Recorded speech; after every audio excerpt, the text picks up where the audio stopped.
চাল চুরি করে, যারা শিক্ষিত বেকার যুবকদের চাকরি বাজারে বিক্রি করে এবং সেই বিক্রি করা টাকা বান্ধবী রাজবাড়িতে ভরে রাখে এবং সেই বান্ধবীর গায়ের সোনার গয়না কিনতে ওই শিক্ষিত বেকার যুবকদের চাকরি বিক্রি করার টাকা বিক্রয় করে। নিজের বাড়ির সামনে দাঁড়িয়ে রয়েছি, নিজের বাড়ির সামনে দাঁড়িয়ে রয়েছি, বুঝেছো? নিজের বাড়ির সামনে, নিজের বাড়ির ভিতর থেকেও দেখতে পাচ্ছি না, এত লোক পাঁচিলে বসে গেছে। আমার পাঁচিলে, আমার বাড়ির পাঁচিলে 1 টাকা করে দেওয়া উচিত না বলো আমাকে? আর আমার ডগাটার অবস্থা দেখেছিলে?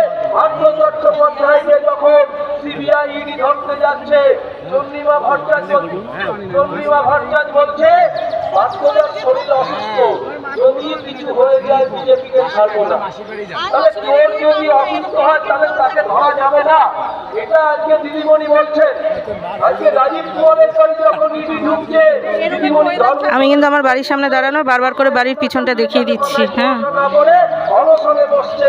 ওই যে নীল সাদা হচ্ছে ফায়ার ব্রিগেড, আসল চোর কিন্তু ওই কালীঘাটে বসে আছে। তার সামনে হচ্ছে নেতাজি ক্লাব, নেতাজি সঙ্গে শিশু উদ্যান, তার গায়ে লাগোয়া হচ্ছে আধ্যাত্মিক আসর। আসলে ওটা হচ্ছে তোমার ইয়েরই ওই ফায়ার ব্রিগেডেরই জায়গার মধ্যে, ওখানে দুর্গাপূজা হয় তো, তাই।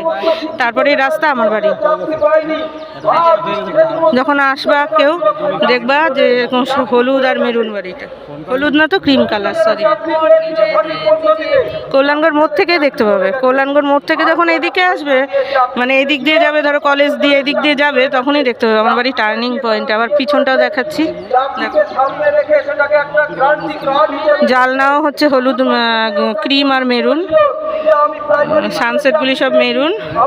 আর অনেকটা টার্নিং তো, অনেকটা, 2টো গেট, আর বাড়ির গেটের সামনে অজস্র এই বালিবুলি রাখা। আর হচ্ছে বাড়ির অপোজিটে হচ্ছে কলেজের পাঁচিল, আর এই 2টো গেটের মধ্যে হচ্ছে 2টো ইসে তোমার কি জানি না ইয়ে আছে, মন্দির আছে 2টো গেটের সামনেই, মানে রাস্তার অপোজিটেই, বুঝতে পেরেছো? এক পাশে হচ্ছে কলেজ টলেজ, স্কুল টিস্কুল, এক পাশে হচ্ছে ইসে সরকারি, সবই সরকারি, কোনো বাড়িঘর নেই, বাড়িঘর সব পিছনের দিকে। কে রে? যে আমার বাড়ির সামনে। টাকা নিয়েছেন সে টাকা আগে ফেরত দেন। দিদিমণি কথা বলছে, এই যে জায়গাটা দেখাচ্ছি পিছনটা, ওটা হচ্ছে ওখান দিয়ে সোজা গেলে অশোকনগর বিল্ডিং মোড় এটা পড়ছে। হ্যাঁ, এই যে দেখাচ্ছি। আজকে কালীঘাটে যত প্লট দেখবেন সব, আর এবার ঘুরিয়ে দেখাচ্ছি। পরিবারের ব্যাকগ্রাউন্ড কি ছিল? এই রাস্তাটা সোজা কল্যাণগড় মোড় যাচ্ছে, আর ওখান দিয়ে তো নীল সাদা এটা দেখতেই পাচ্ছ, ফায়ার ব্রিগেডটা। দেখেছো তোমাদের বাড়ির সামনে 2খানা টার্নিং।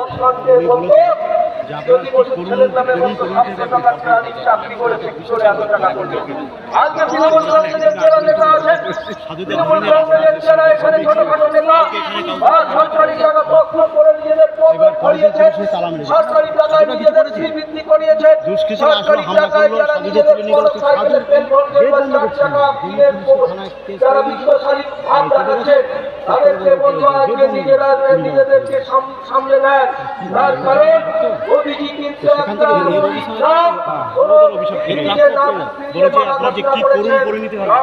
খেতে দেবেন না এবং নিজেও খাবেন না।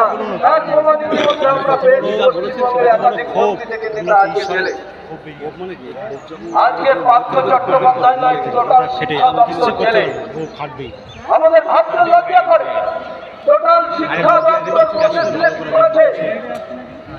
শিক্ষিত বেকার যুবক যারা অ্যাপার্টমেন্ট দিয়ে পাস করেছে তাদেরকে গ্যারেজ করে দিয়ে বাজারে ধরে নামা হয়েছিল, দালাল লাগানো হয়েছিল বাজারে চাকরি করার জন্য, এবং তারা ঘটি বাটি বিক্রি করে কোনো বাড়ির সামনে দিতে দেবে, নষ্ট করে নোংরা করে রেখে দেবে।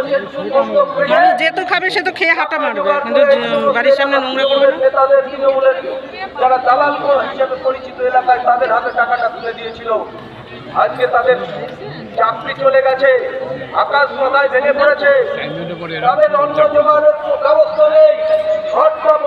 হাঁটা চলা দেখলেই বোঝা যাবে এখন আসবে, যখন খুব স্পিড বেড়ে যাবে। এই হচ্ছে আমাদের তৃণমূলের সরকার, এই হচ্ছে আজকে মহিলা মুখ্যমন্ত্রী। আমরা অবশ্যই ভেবেছিলাম আর এদের কি কষ্ট, কত ট্রেনিং নিয়ে গেছে কি আমাদের মতো আরামের কাজ? বামফ্রন্টের শাসনে মানুষ কতদিন হয়তো বাড়িই যায় না, বিয়ের পরে হয়তো বাড়িই যায় না, কোথায় কোথায় ট্রেনিং।